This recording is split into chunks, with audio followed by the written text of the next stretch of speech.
Hello there and welcome to the 8-man hard mode Colonel Vorgath boss fight guide.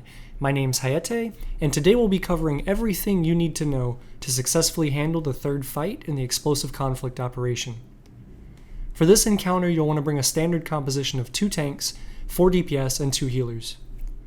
Due to the inherent mechanics for this fight, I highly suggest you bring a balanced group of 2 melee DPS and 2 ranged DPS. However, any composition will be capable of beating this fight, but an even composition will give you the most benefit. So let's dive right into the DPS requirements for this fight. To analyze this encounter, you'll need to split the fight into 2 sections. The first being the minefield puzzle, and the second being Vorgath himself. So let's start with the minefield analysis. The minefield has an enrage time of 4 minutes and 55 seconds. There are 3 ad types you'll encounter during the minefield puzzle. Imperial Demolition Probes have a total health of 982,475 HP. Imperial Assassin Droids, a total health of 63,589 HP. And Defected Imperial Troopers, a total health of 48,915 HP. Due to RNG considerations inherent to the minefield itself, you can either end up with 4 or 5 mines needed to clear the puzzle. This means there are technically 2 different analyses. The number of mines needed to clear the puzzle is equal to the number of Imperial Demolition Probes you'll fight. Multiplying the number of mines needed by the health of 1 Imperial Demolition Probe gives you a total health contribution for this ad. The Assassin Droids and Imperial Troopers will spawn in pairs approximately every 30 seconds. Dividing our enrage time by 30 seconds gives an estimated 9 ad waves. Since the first set of ads to spawn can be either set, there's no definitive way of knowing which set you'll get 5 waves of and which set you'll get 4 waves of. To aid in our analysis, we've dropped the ad waves down to 8 waves to get an equal number of both types. Multiplying each ad's health by 2 to account for the pair of ads that spawns, and then multiplying the number of mines needed to clear the puzzle gives us the total health contribution of each type of ad. From this information, we can now sum these figures up to find the total health for the minefield. From this point, we can do our standard analysis. Dividing the total health by our enrage time gives our total DPS requirements. Since only 1 tank will be contributing DPS during the minefield, we can assume our tank is capable of 1500 DPS and can adjust these totals by that amount. Dividing this new total by our number of DPS gives the individual DPS requirements per DPS player. Multiplying these figures by the enrage time gives the individual damage requirement per DPS player. As with all of our suggested analysis, use this damage total as your benchmark to aim for as a DPS player, not the DPS figure itself. Since there is some inherent downtime, this damage total will be much more accurate. So on to Vorgath, who is a lot easier to analyze. Vorgath has an enrage time of 3 minutes. Vorgath has a total health of 2,473,732 HP. There will also be 2 defected Imperial Commanders, each with a health of 210,080 HP. This means the total health equates to 2,683,812 HP. This total does not reflect the health of the turrets that spawn during this part of the encounter. I'm leaving those out of the analysis since we'll be showing you how to do this fight without having to deal with the turrets at all. So dividing this number by our enrage time gives a total DPS requirement of 14,910. Since we'll have both tanks available to deal damage, we can make our assumption that each will be capable of putting out 1,500 DPS, and we can drop this figure by 3,000 for a new adjusted total DPS requirement of 11,910. Dividing this number by the amount of DPS players available gives an individual DPS requirement per DPS player of 2,978. Multiplying this figure by our enrage time gives an individual damage requirement per DPS player of 535,953. Again, this is the number you'll want to push your total damage done to for this part of the encounter if you're a DPS player. So on to mechanics.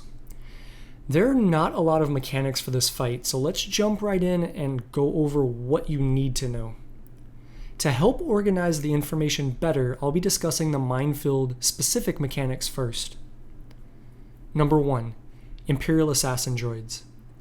These droids spawn at random locations in the minefield and are readily identifiable by their slow walk.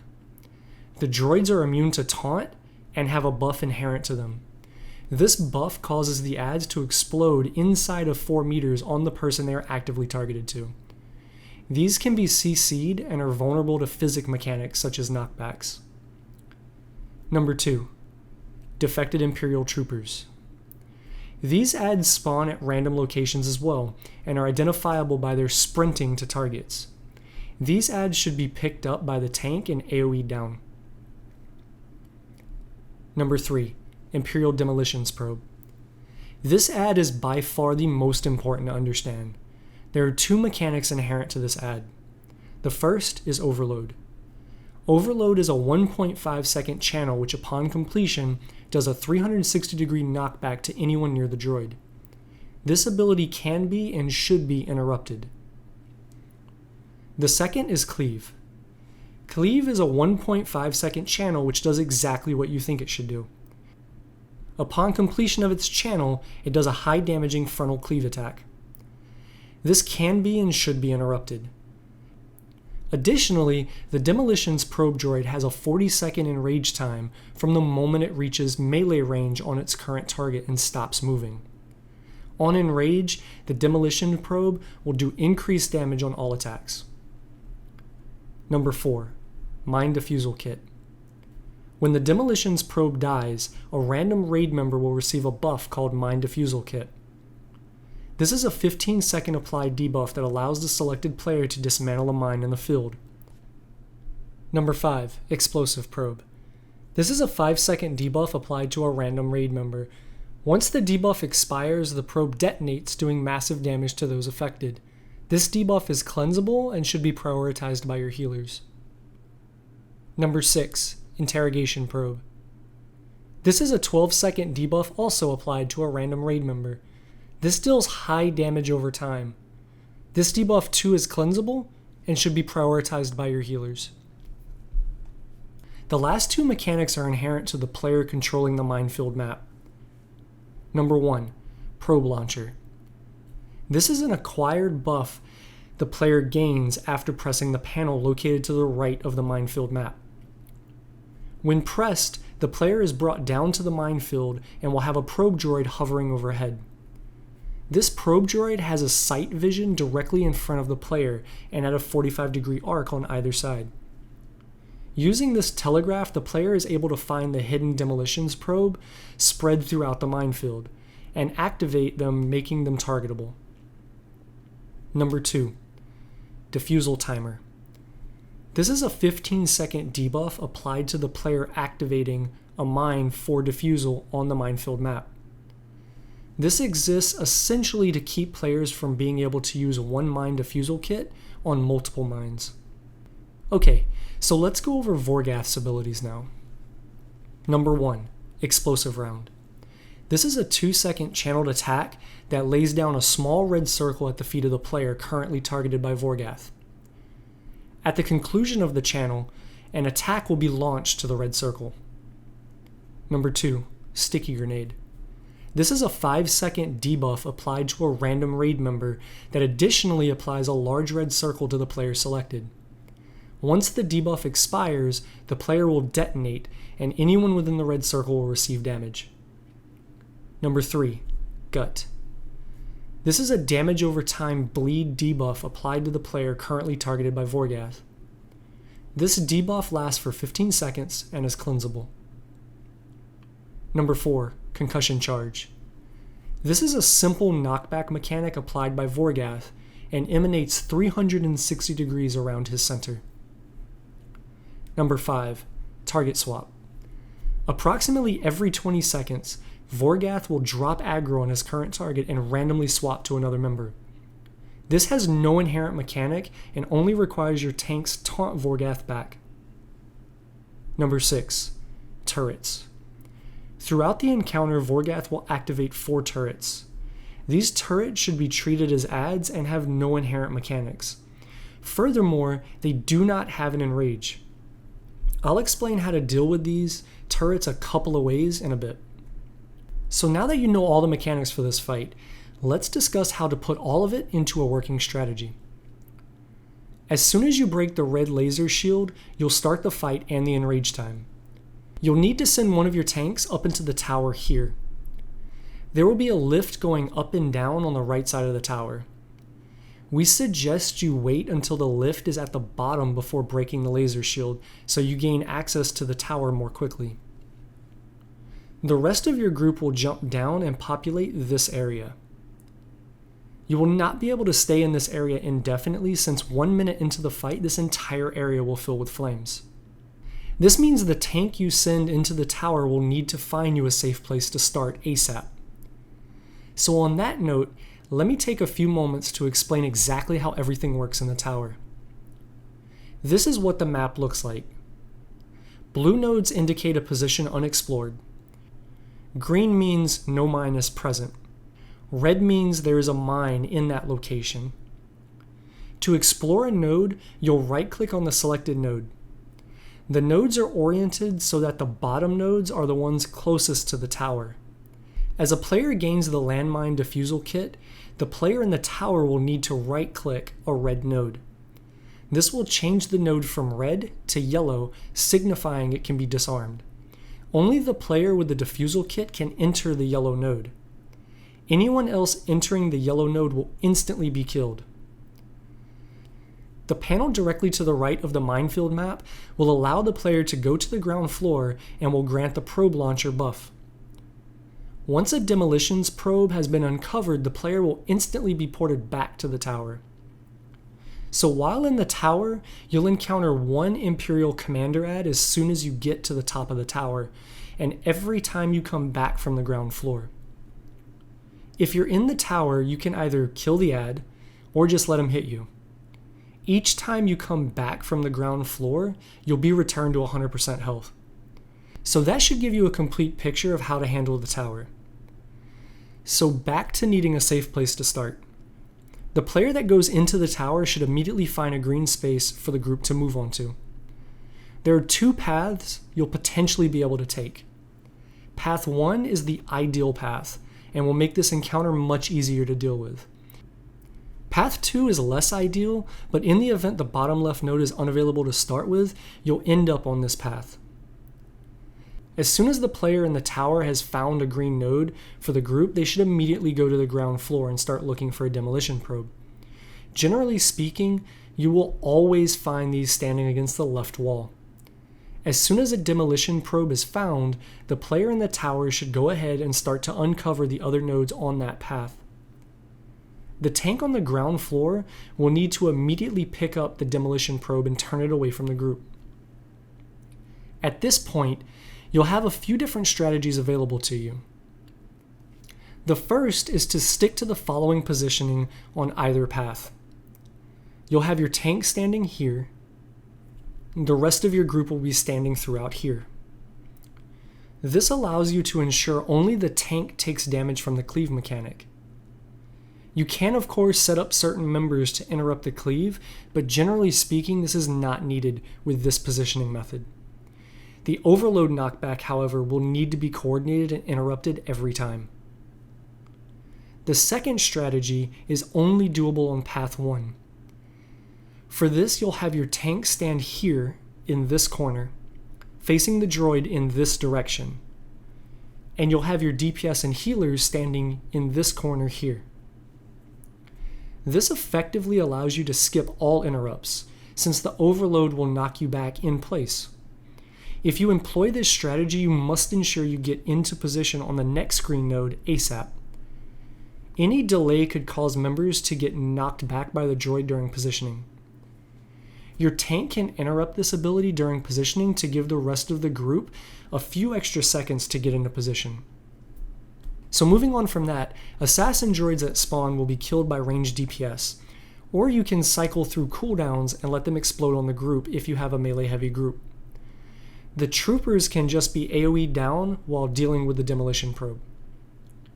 So you'll rinse and repeat this strategy until you make it to the end. Once you reach the end of the minefield, there will be a clickable device off to the right that will need to be activated. This will deactivate all the mines in the minefield for a short time. The player in the tower will need to get across the minefield ASAP before the mines reactivate. Once you make it to Vorgath, you'll simply kill the adds with him and then DPS the boss. If needed, tanks should use defensives to mitigate Vorgath's attacks. Tanks can swap in and out to cycle their defensives if you need them. You'll then simply avoid his red circle attacks, and healers will need to cleanse the gut debuff as it's applied. When turrets are activated, you'll have 3 ways of dealing with them. The first is to simply kill them all. If you use this method, you will have to do this several times, as you'll get more than just one wave of turrets. The second method is to kill all the turrets but one and leave this one up and aggroed to one of your tanks. This will keep any other turrets from spawning as long as one from the prior wave remains. The third way is my personal preference and allows you to completely ignore the turrets altogether. For this strategy, you'll need to ensure all healers are towards the back of the area, essentially near the exit door. As the turrets spawn, you'll need to make sure that no one attacks them. If done properly, this will cause your healers to inherit all aggro from the turrets. If your healers are in the correct position, they will be out of range from the turrets, thus the turrets will just sit there and stare at your healers. And voila!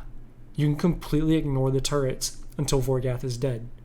Once Vorgath dies, you'll jump to the turrets, finish them off, and that'll be the fight. So that's really it, guys. Understanding the mechanics and sticking to proper execution of those mechanics will get you through this fight with no problem. So come up with a strategy for attacking the minefield. Make sure you have people set up to interrupt those abilities. Make your way to Vorgath, show them what you're made of, and congrats on your newly acquired loot. So if this video helped you, feel free to pay it forward and help us by dropping us a like and subscribing. If you have any questions, suggestions, or think of something I missed, please feel free to leave them in the comment section below. So until next time, guys, take care and enjoy the fight. Activate turrets!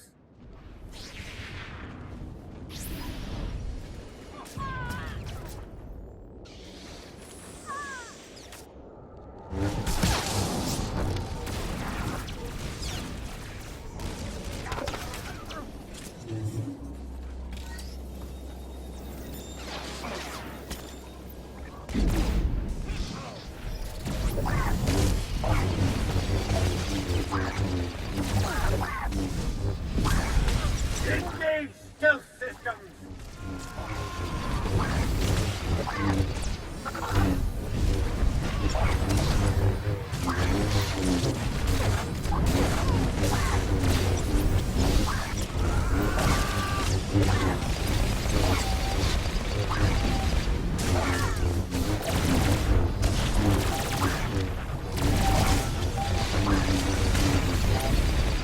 Engage defensive systems!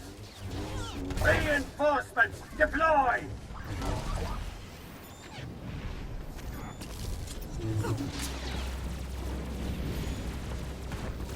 Reinforcements deploy!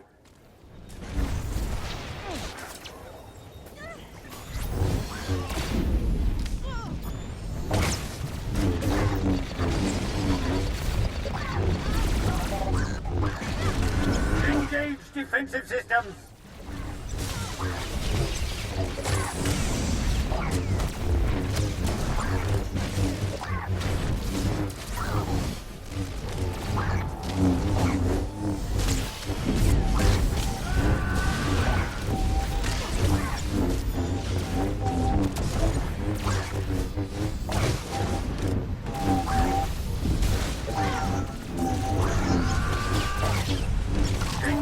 defensive systems! Reinforcements deploy! Reinforcements deploy!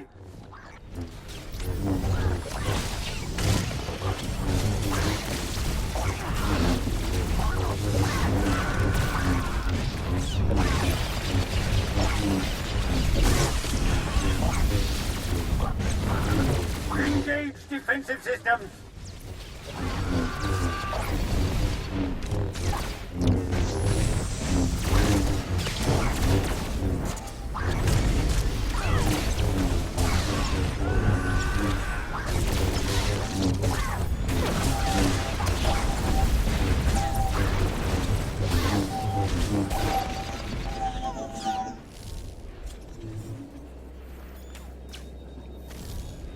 Engage defensive systems!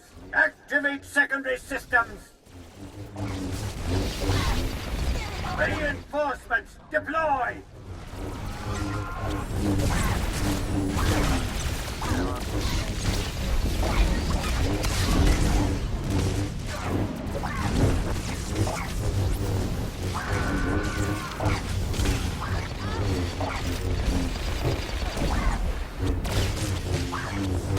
Engage defensive systems!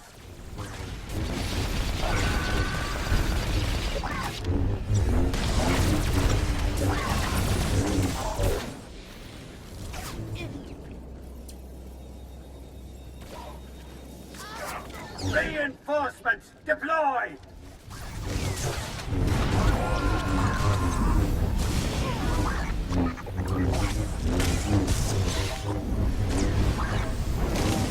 Engage defensive systems!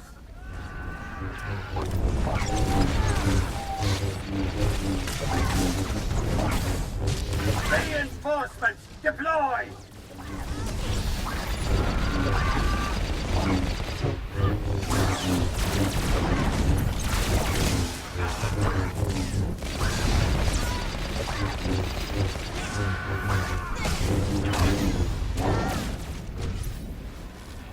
Engage defensive systems! Reinforcements deploy!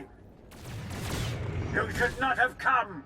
You will not endanger the Chosen One!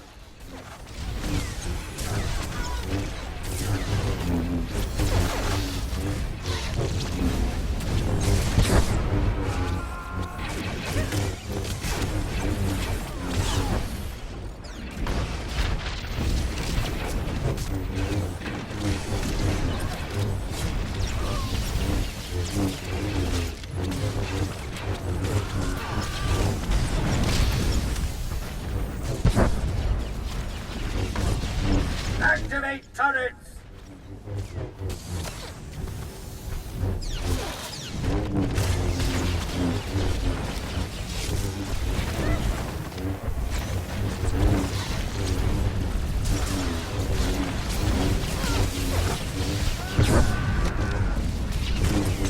The Masters have decreed this ends here.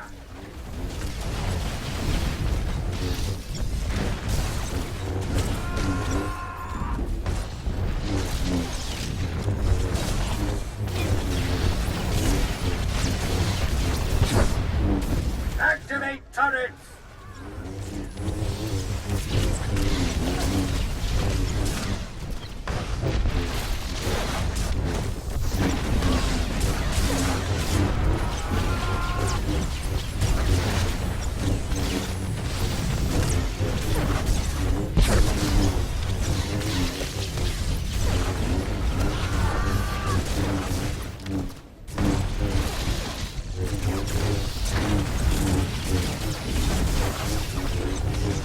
No!